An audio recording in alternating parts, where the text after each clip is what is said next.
EQs are powerful creative tools to make crazy effects, and today we'll share with you some cool ideas. This video was supposed to be about bitwig, but you can recreate these ideas on many third-party EQs and on any DAW. If you end up finding this video useful, please leave a like. One of the most common uses for creative EQ that I've seen are the ones that create formant and phaser kind of filters. You can find these on many modern synths and they will change the sound completely.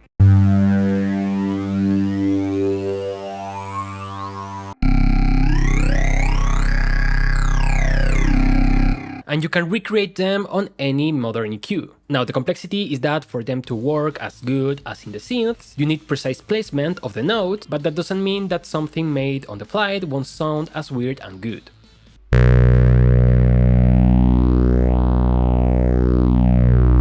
Some modern EQs will have this kind of shift control to move all the bands at the same time.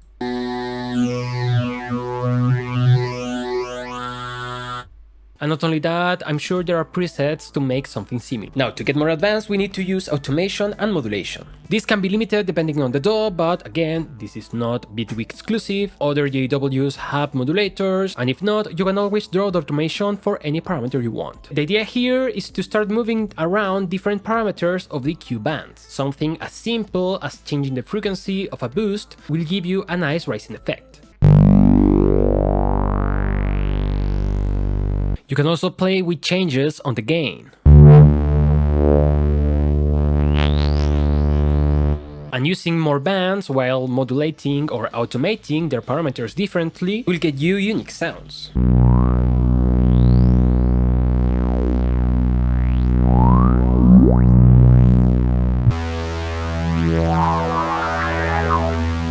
This principle is pretty similar on what Minimal Audio made with Morph EQ. This EQ takes the modulation and automation concept and makes it faster, more efficient, and more complex. Yet it's easy to use. You just have to draw a band and then click and hold to make a line. This will be the movement of this band. Then with the Morph knob you can go from point A to point B. After that you can draw as many lines you want, so you can go from point A to B to C, D, E, and so on.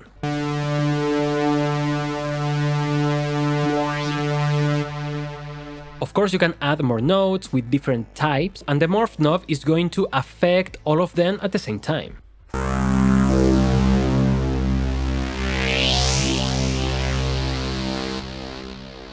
Now it has other parameters like shift, pinch, spread, and you can even use every band as parallel filters. If you want a video only about Morph EQ, let me know in the comments down below.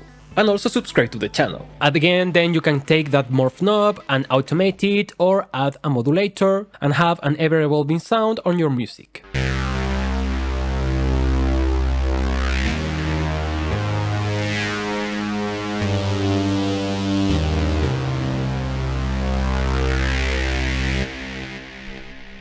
Now let's go to something different and more melodic. Every musical note will have its own frequency. Following this principle, the most common tuning is taking a 3 as 440 Hz. On the other hand, nowadays digital EQs can have a really sharp Q, so we can almost boost or cut individual frequencies. With that in mind, if I have noise and boost a really sharp bell in 440, I will be boosting a 4.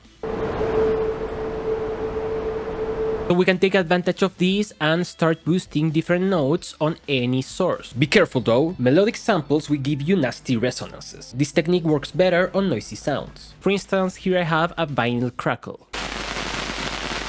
So let's start boosting some notes. Many EQs will tell you the note that you are boosting, and it even will tell you how close you are to the perfect tuning. If your EQ doesn't have that, I will link in the description a really useful resource, which will tell you the corresponding hertz of every note. So for instance, if now I want to boost C4, I just do it like this. And if you find it to be too faint, you can just duplicate the EQ or put another band on the same frequency. Here I boost 4 octaves of C, from C3 to C6. Then I added the key track control from bitwig, and I'm modulating the shift by 60 semitones. So now I can literally play any melody on top of the noise.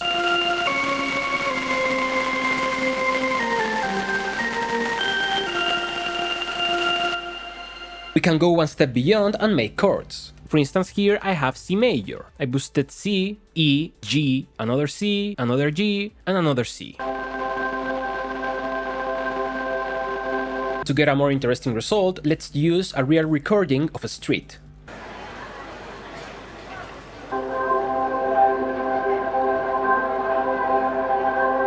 We can take this EQ, duplicate it, and layer it. Then on each copy you choose different frequencies, so you have different chords. Then you can choose a sequence of those layers and make some chord progressions. Here on bitwig we can use the effect selector. For instance, here I have C minor.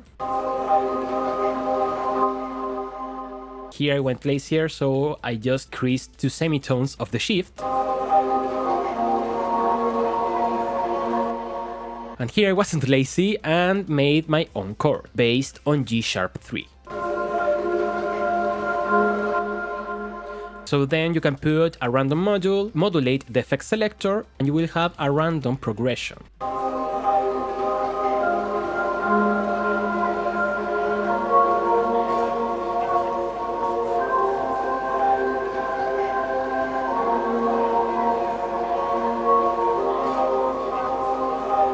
You can combine all of these ideas and make one note glide to the other, and also add different effects by adding different bands. There are EQs that have virtually infinite bands, so take advantage of that.